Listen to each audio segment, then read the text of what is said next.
Welcome to Baby G and Family Entertainment. And for today's video, nandito tayo ngayon sa C3's Pizza. At mapalad tayo dahil makakausap natin yung may-ari na si Sir Jordan.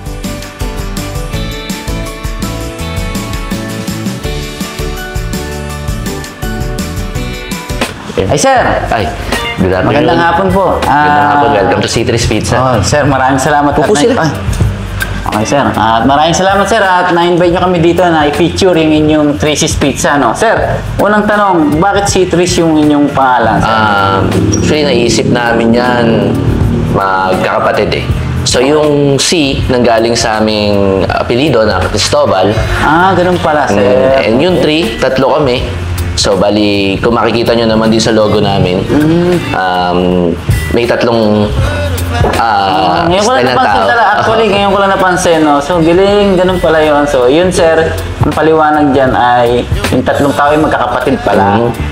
Okay, so ito, parang babae. Ano ba? Bali, dalawa kaming lalaki, isang babae. So, yun yung pinaka naging basihan namin para mabuo yung pangalan ng C3's Pizza. Alam mo yun. So, mga Baby G, ngayon, alam nyo na. So, kailan po ba kayo nag-start ng magnegosyo? Actually, pandemic pa. Nag-start kami pandemic 2020.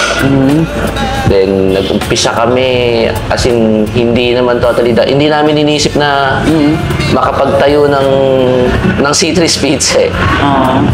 So, bali, ang ginawa lang namin is mahilig kami sa pizza, and then, naisip namin na baka pwedeng i-business natin ngayong pandemic. Okay. So, ang history pala niyan, baga mahilig kayo sa pizza, no? Yes. Tapos, nagkataon na pandemic. So, actually, yung pandemic, yan yung panahon na kailangan talagang dumiskarte, no? Kailangan dumiskarte dahil kung hindi ka didiskarte ng time na yon, malamang sakto maging biktima hindi nung sakit, ng gutom. Oo, ng gutom kasi nung panahon nga naman na yun, no? So, kailangan talaga na dumiskarte. And then, nung mga panahon na yun, Sir, nag-start kayo sa bahay, parang gano'n, no? Sa bahay, yun lang. Kami muna nag-sample kami, tapos kinain muna namin. Then, nung naisip namin na bakit hindi, magbenta tayo. Bumuo kami ng mga ilang pizza na ginawa namin, tapos pinakain namin ng libre doon sa mga kapitbahay namin. Para at least, di ba, ganun pala yun. nakakuha kami ng comment kung ano ba yung lasa, kung masarap ba. Then, doon nag-start lahat. Ayan. So, yun pala yung galing, no? Yung kanilang mga, kumbaga, experiment na ginawa nyo. And then, mga ilang araw ba yung ginawa yung mga survey or ganun, Sir? Matagal din, siguro. Ganun? Hindi kasi, actually, sa pagbuo kasi ng isang pizza, hindi naman kailangan yung basta ka na lang makapagdimpla or Okay. So, matagal talagang inaral. Actually, nakuha rin namin yung iba sa mga YouTube. Okay. Then, dinagdagan na lang namin. Apply namin yung ibang alaman na. And the rest is history, no? Yes. Saka hanggang sa yung mga improvements na nangyari na. And then, dumating na nga, nagkaroon na kayo ng inyong pinapangarap na pwesto, no? Okay, anong taon po ba nag-start itong ano nyo? Ito lang December. Last December. Ito na December na 2023. Okay, so 2020, nag-start sila sa bahay.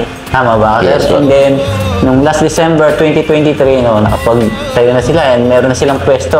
At pwede nang pumunta dito at mag-dine-in. Dine-in and take-out. Take-out. Di-deliver pa rin po kami. So, At balita ko, Sir, ikaw rin yung nagdi-deliver. Opo, all around. All around. Napakasipag mo talaga, Sir. And then, ano ba yung mga bestseller nyo dito, Sir, na ina-offer? Ang bestseller namin dito is yung shawarma, all meat, and Hawaiian. Pero halos, so hindi namin masasabing yun yung best kasi lahat best eh. Lahat. Okay. Lahat nabibili sa araw-araw, nasusold out. And then, Sir, mga pizza. Meron na rin kayong drinks, tama ba? Meron, sa ngayon, kakaumpisa pa lang namin ng milk tea and fruit tea. So, medyo dagdag ng konti kahit pa paano. Kamusta naman po yung mga drinks natin? Sa ngayon, mabenta naman talaga siya kasi nga nakapwesto kami sa malapit sa mga eskwelahan, malapit sa mga kabataan. Ganda nga ng pwesto nila dito. Yes. At yung pwesto na to, bali ang design nito is yung anak ko eh. Kasi kabataan naman, aesthetic ang mga gusto niya. Oo nga, ganda nga. Nagulat ko nga ako nang una ko nakita yung pwesto niya sa Facebook. Ano po ba yung, usually ba yung mga customer niyo pag umorder ng pizza, may kasama ng Usually, ganun na nangyayari. Umorder din sila ng drinks. Yes, kasama na. Halos sa araw-araw, pag umorder sila ng pizza, may kasama na. Doon din sa delivery. Pag nag-deliver ako, nag-order sila, may kasama na ring drinks. Ayun. So yun, nadagdagan ng kahit paano binibenta sa mga customer. Na sa ngayon naman, tinatangkilik nila yun. Okay, so yung kanilang pwesto ay nagbubukas. Ang opening niyo, sir, 11 a.m. 11 a.m. hanggang 8 p.m. 8 p.m. So, ano yun? Everyday po ba yan? O- Everyday yun. Everyday kaming... Actually, wala kaming pahinga. Araw-araw open kami. Yun. Everyday po pala. So, mapa-Facebook, pwede kayong umorder. Yes. No? Ano po ba yung ibang ano nyo na pwedeng umorder? Pwede kayong umorder through sa namin, sa page namin na Citrus Pizza. Okay. Doon mababasa nyo rin yung mga comments sa amin kung para magkaroon kayo ng idea kung gaano ba kasarap yung Citrus Pizza. At ano ba yung mga na-encounter nyo na hassle ba? O ano ba yung mga... So, totoo lang kasi ang negosyo naman, kahit na wala kang negosyo, ang buhay kasi ups and downs yan eh. Yun lang, kailangan mo lang talagang maging matyaga. Kasi pag hindi mo tsinaga, wala mangyayari. Tama. So, yun. O, ano ba yung mga usually yung customer dito, sir? Mga estudyante, mga kabataan, Gen Z, then yung may mga pamilya. Actually, lahat, pati bata. Kung makikita mo na may pumasok dito na nag-order, may nag-dine-in ng mga bata, naglalaro pa sila rito dahil gusto nila yung place. Ganda. Sir, ano po ba yung masasabi nyo sa, invite mo na, sir, yung ating mga kababayan sa pumunta at tangkilikin yung Citrus Pizza. Ayun, iniimbitahan po namin kayo na pumasyal at subukan ang Citrus Pizza. Matatagpuan siya dito sa San Antonio de Padua 2, dito sa may Area E. Yan. Ano po, ito yung ano nila, kita nyo, always freshly made dough. Yung ba yung, Yes. ayan. Lagi pong fresh yung dough natin, kaya nakakasiguro po kayo na masarap at malasa po yung pizza. Siguro na-encounter nyo pagka first customer nyo, first time, pero pagka natikman, nagiging paulit-ulit yung kanilang pag-order, no? Madalas po na nag-dine-in sila and then may kasama ng take-out. Kasama na, gano'n. Siyempre, pasalubong pa sa bahay. Sir, maraming salamat. Alam ko, napaka-busy mong tao, pero salamat na pagbigyan mo kami na may interview ka, sir. Ayan, maraming salamat din po at na nakarating kayo sa sobrang busy nyo rin bilang mga vlogger. Thank you so much at maraming salamat sa pagsama nyo at order na kayo at pumunta dito sa Citrus Pizza.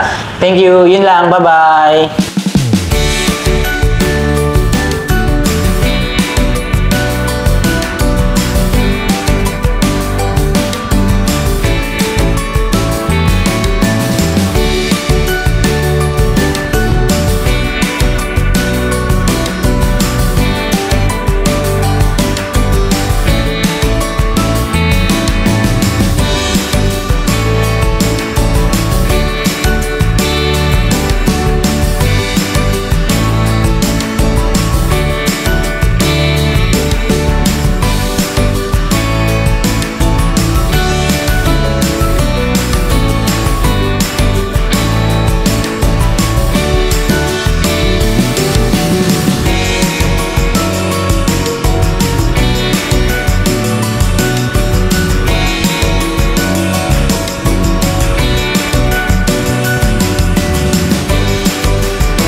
Okay. Ano, masarap ba? Sasabi mo? Masarap. Tsaka lagi tayo pupunta dito. Ikaw, sasabi mo ate ganyan. Sobrang sarap, solid naman. And nakakabusog din siya. Yeah. Masarap siya yung lahat ng pizza na tikman ko. Actually, ang pinaka nagustuhan ko is ito po. And natikman ko po lahat. And pati yung milk tea po. Sarap din po yung fruit tea. Yun po. Okay na. Salamat. Oo, lahat siya masarap. Tsaka ito, masarap din. C3 lang sa kalam. Kaya punta na kayo dito, C3. Matcha. Matcha wrap. Puro din kita. Matcha kit.